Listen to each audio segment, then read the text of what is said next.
Perkenalkan, kami dari kelompok 5 dengan anggota Faru Raja Robik Saragi, Tiara Natasha, Istiqosha Purwadi, Indah Putri Sitompul. Robin Tumanggor. Desta Asina Nainggolan.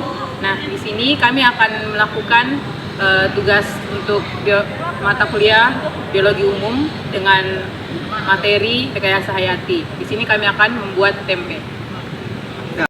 Baik, di sini latar belakang dari mini riset yang akan kami lakukan ini. Seperti kita ketahui, fermentasi merupakan salah satu bentuk rekayasa hayati yang telah digunakan sejak lama dalam pengolahan pangan.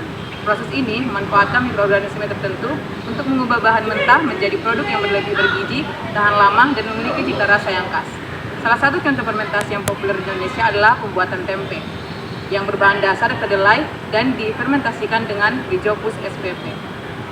Baik, saya akan melanjutkan latar belakang yang sudah dijelaskan oleh Indah.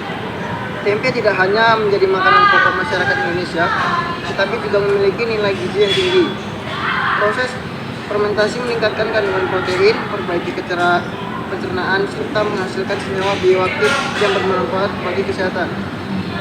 Dalam bidang rekayasa hayati, pemanfaatan mikroorganisme dalam fermentasi tempe menjadi contoh nyata bagaimana bioteknologi dapat meningkatkan kualitas pangan dan mendukung ketahanan pangan. Tujuan mini riset kami, yang pertama yaitu mengetahui peran mikroorganisme dalam fermentasi tempe. Tujuan yang kedua, mengidentifikasi faktor lingkungan yang mempengaruhi proses fermentasi pada tempe. Tujuan yang ketiga yaitu menganalisis perubahan nutrisi selama fermentasi. Dan tujuan yang terakhir yaitu mengaplikasikan rekayasa hayati dalam peningkatan kualitas tempe. Kita masuk ke proses pembuatannya ya guys ya. Dimulai dari bahan dan alat rem. Ragi, kacang kedelai, panci atau dandang, spatula dan wajan, stapler, tusuk gigi, plastik. Masukkan kacang kedelai ke dalam panci. Cuci kacang kedelai sebanyak 5 kali.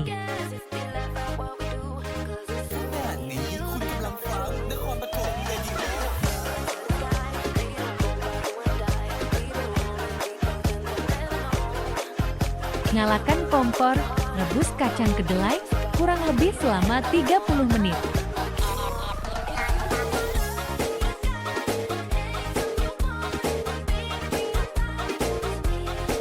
Setelah 30 menit kacang kedelai sudah sampai di fase setengah matang.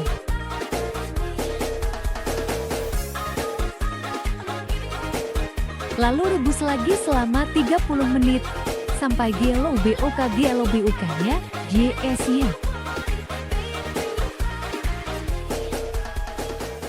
Setelah itu, cuci kembali dengan air dingin, lalu pisahkan kulit yang berada pada kacang kedelai.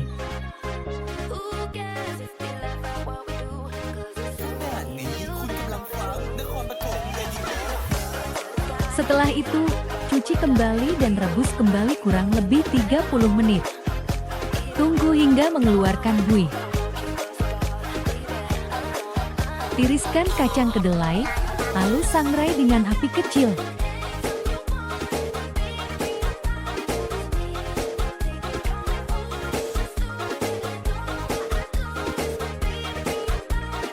Letakkan di atas wadah, lalu dinginkan.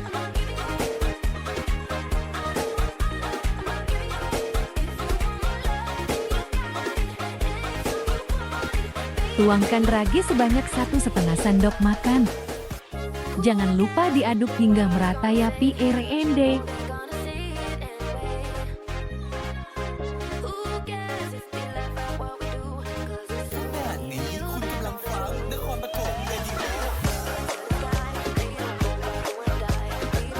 Jangan lupa lubangi plastiknya ya JS.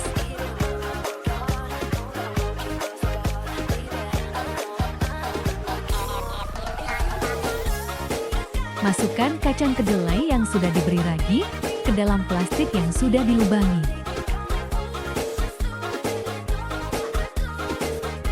Jangan lupa di stapler BUSKIU.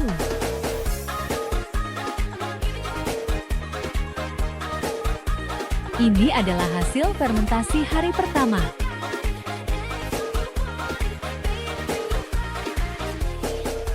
Dan ini adalah hasil fermentasi hari kedua.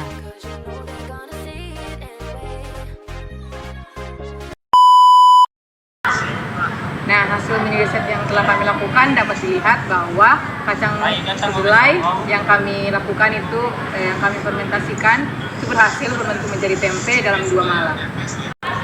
Hasil pembahasan dari tujuan yang dipaparkan tadi, yaitu dari hasil mini riset yang dilakukan, pertumbuhan kapang Rhizopus spp mulai terlihat dalam 12-24 jam pertama dengan pembentukan miselium putih yang merata pada permukaan kedelai.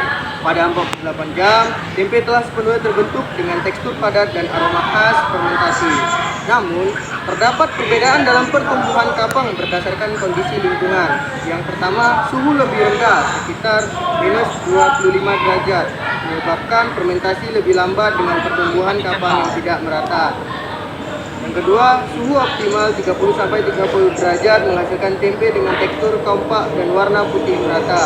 Yang ketiga, kelembapan yang tidak optimal menyebabkan beberapa bagian tempe tidak tertutup sempurna oleh kapang, menunjukkan bahwa aerasi dan kelembapan berperan penting dalam fermentasi. Hasil ini menunjukkan bahwa suhu dan kelembapan yang stabil sangat mempengaruhi keberhasilan fermentasi tempe. Yang kedua, perubahan karakteristik tempe selama fermentasi. Jadi selama fermentasi terjadi perubahan warna tekstur dan aroma pada kedelai. Warna kedelai berubah menjadi lebih terang, diselimuti oleh kapang putih. Dan juga tekstur menjadi lebih padat karena miselium kapang merekatkan biji kedelai satu sama lain. Juga aroma khas fermentasi mulai muncul setelah 24 jam dan semakin kuat setelah 48 jam. Menandakan aktivitas mikroorganisme dalam menghasilkan metabolit sekunder seperti asam organik. Dari pengujian sederhana, misalnya uji protein atau literatur perbandingan, kandungan protein meningkat karena enzim yang dihasilkan oleh Rhizopus spp memecah protein kedelai menjadi peptida dan asam amino yang lebih mudah diserap tubuh. Kemudian, turun kadar senyawa anti nutrisi seperti citrikat dan tanin yang biasanya menghambat penyerapan mineral seperti zat besi dan kalsium. Hal ini berkontribusi pada peningkatan nilai gizi tempe dibandingkan kedelai mentah. Kemudian yang ketiga itu kemungkinan peningkatan senyawa bioaktif seperti isoflavon dan enzim proteolitik yang memiliki manfaat kesehatan seperti efek antioksidan dan probiotik. Yang keempat yaitu dari hasil riset ditemukan beberapa faktor yang mempengaruhi keberhasilan fermentasi, yaitu yang pertama, starter fermentasi atau ragi tempe yang digunakan berperan besar dalam hasil akhir. Starter yang masih aktif menghasilkan pertumbuhan kapang yang lebih baik. Yang kedua yaitu suhu dan kelembapan yang tidak stabil, menyebabkan fermentasi yang tidak merata, menunjukkan perlunya kontrol lingkungan yang lebih baik. Dan yang ketiga adalah kebersihan bahan dan alat, sangat penting untuk mencegah kontaminasi yang dapat menyebabkan bau tidak sedap atau pertumbuhan jamur yang tidak diinginkan. Dengan memahami faktor-faktor ini, kita dapat mengoptimalkan fermentasi tempe untuk menghasilkan produk yang lebih berkualitas. Kesimpulan dari mini riset kami, berdasarkan hasil mini riset ini, dapat disimpulkan bahwa fermentasi tempe merupakan proses bioteknologi yang dipengaruhi oleh berbagai faktor, terutama jenis mikroorganisme, suhu, kelembapan, dan kebersihan bahan. Mikroorganisme Rhizopus spp berperan utama dalam mengubah kedelai menjadi tempe dengan menghasilkan enzim yang meningkatkan kandungan protein, menurunkan senyawa anti nutrisi, serta menghasilkan senyawa bioaktif yang bermanfaat bagi kesehatan. Nah, apa sih JS tantangan terbesar yang kalian hadapi saat proses pembuatan tempe? Dan coba beri sedikit saran dan tipsnya dong. Dalam proses pembuatan tempe ini ialah memisahkan kulit kacang kedelai itu dari bijinya. Itu sangat ribet sih. Agar tidak ribet, carilah alat yang memudahkan memisahkan kulit biji kedelai itu. Dalam menjalankan mini riset ini yaitu terkendala waktu dan bahan-bahan.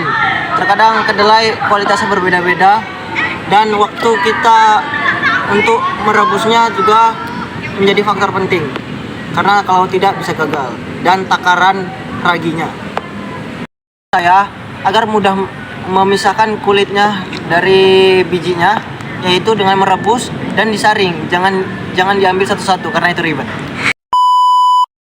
Yang kami alami setelah menyisir itu yaitu satu, letak dari tempat tinggal kami masing-masing. Ada yang kosnya dipancing, ada yang rumahnya jauh dari pancing.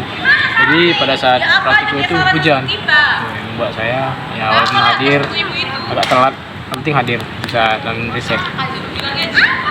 Saran saya ketika kita membuat tempe itu kebersihan, suhu, dan wadah yang bersih itu sangat mempengaruhi keberhasilan pembuatan tempe tadi.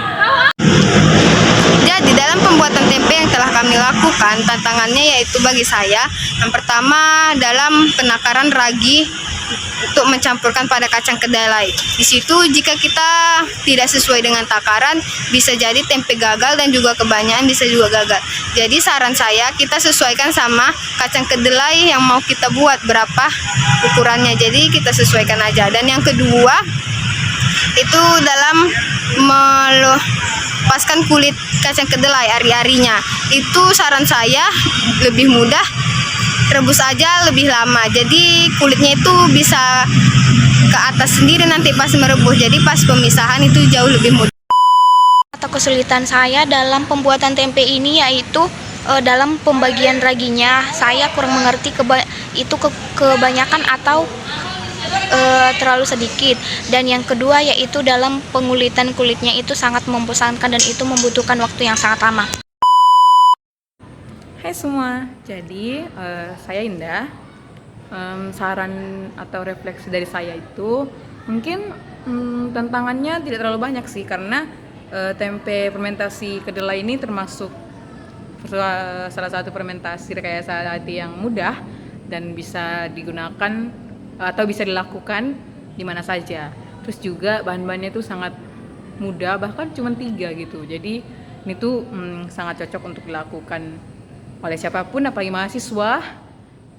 Kemudian untuk saran mungkin bisa dilakukan dalam porsi yang lebih banyak, karena kami melakukan itu cuma sedikit. Kemudian kalau tantangan di kelompok sih mungkin kesusahan untuk bertemunya ya, karena rumahnya jaraknya jauh-jauh gitu. Mungkin cukup sekian, terima kasih kepada Ibu yang telah memberikan tugas ini. Teman-teman, kita mencoba membuat tempe. Membuat tempe itu mudah loh. Jadi kita tidak usah membeli tempe dari pasar. Terima kasih telah menonton video